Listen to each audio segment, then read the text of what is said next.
Assalamualaikum warahmatullahi wabarakatuh. Kali ini kelompok 7 akan menampilkan hasil diskusi tentang perdagangan internasional dengan anggota Nita Eka Nurhayati, Novaresta Rexlin, dan Naila Farhata Atqiyah. Apa itu perdagangan internasional?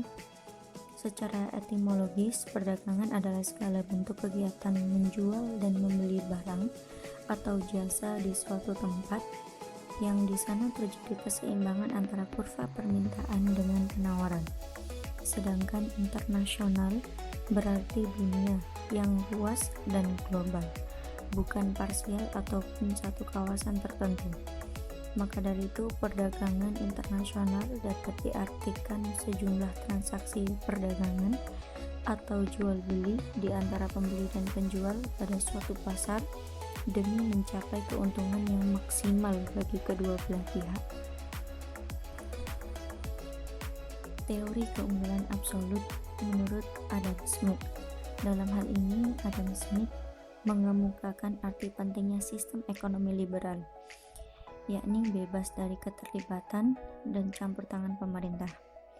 Pengelolaan perekonomian negara dapat dilakukan dengan cara melaksanakan persaingan bebas tanpa adanya intervensi pemerintah, dengan catatan adanya pembagian kerja dan pengalokasian sumber daya secara efisien.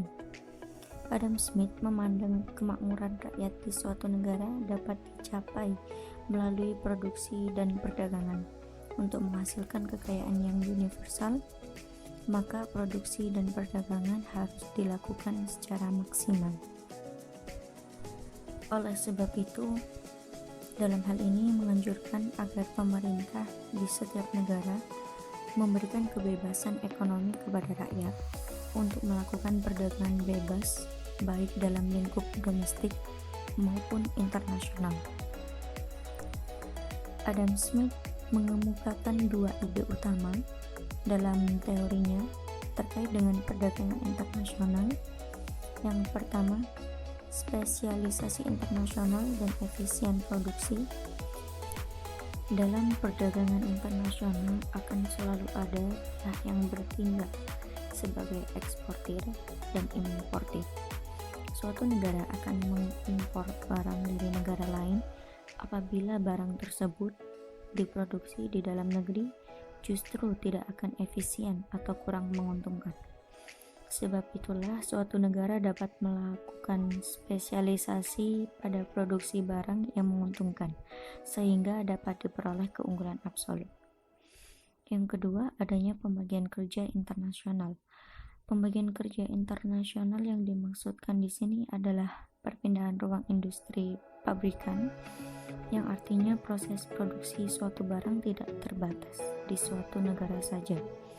Dengan adanya pembagian kerja internasional, suatu negara dapat melakukan proses produksi barang dengan biaya yang lebih murah dari negara lain.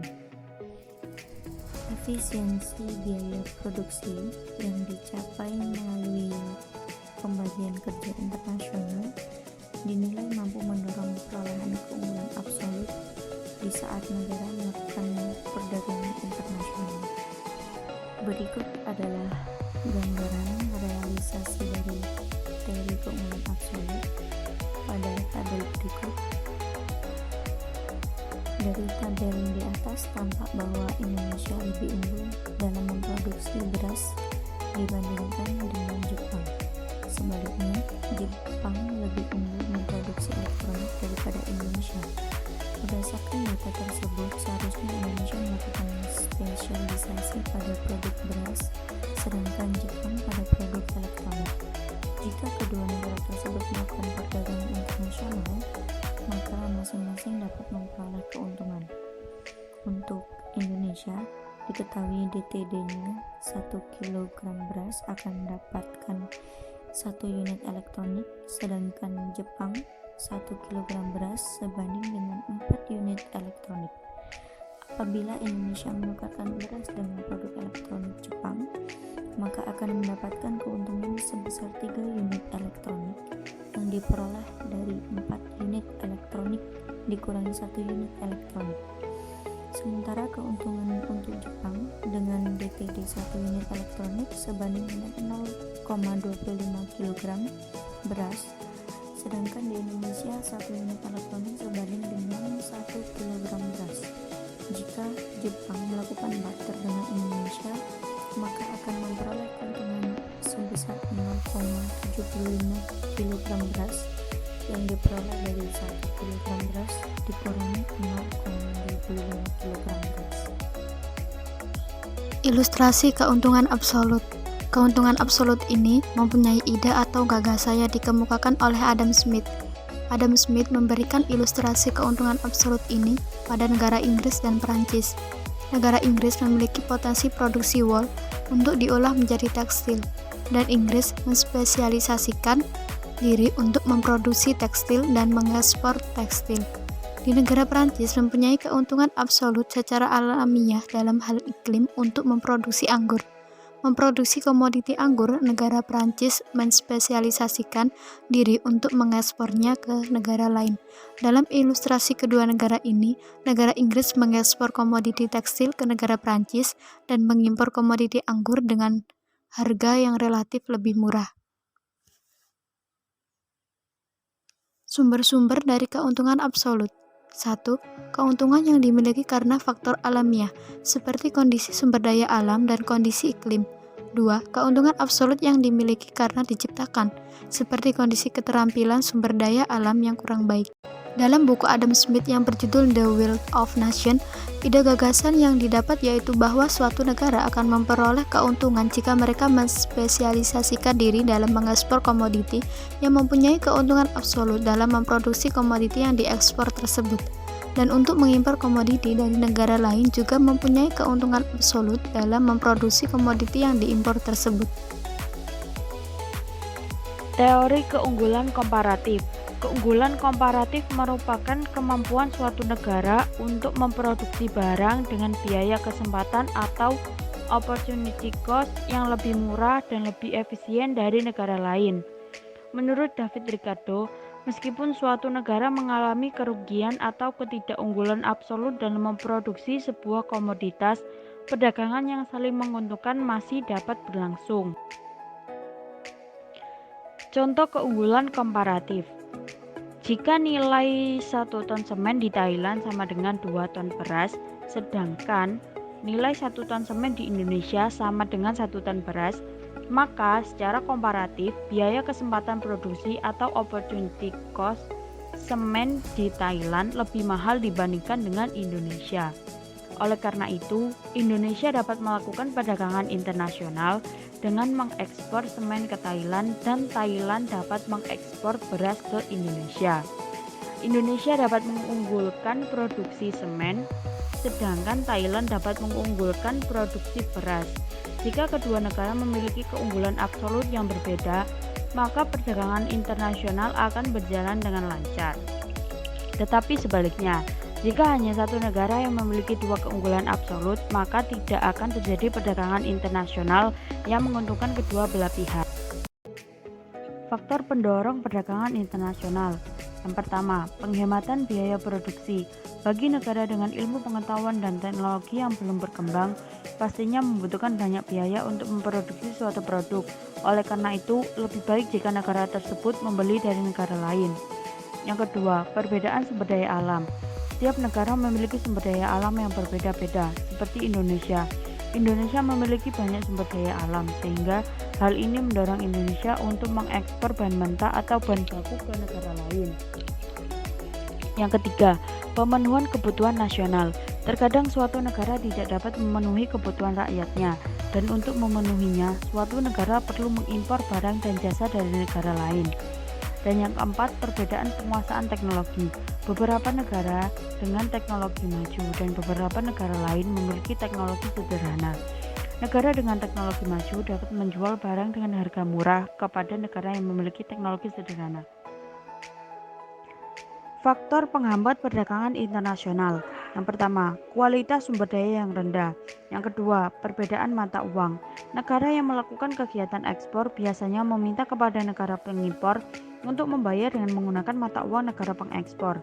Namun, agar kedua negara diuntungkan dan lebih mudah proses perdagangan, perlu adanya penetapan mata uang sebagai standar internasional. Dan yang ketiga yaitu adanya kebijaksanaan impor dari suatu negara. Jenis-jenis perdagangan internasional. Yang pertama yaitu ekspor. Ekspor merupakan suatu proses perdagangan barang atau komoditas dari dalam negeri ke luar negeri. Yang kedua yaitu barter. Barter merupakan penjualan dengan cara pengiriman barang ke luar negeri untuk ditukarkan langsung dengan barang yang dibutuhkan dalam negeri.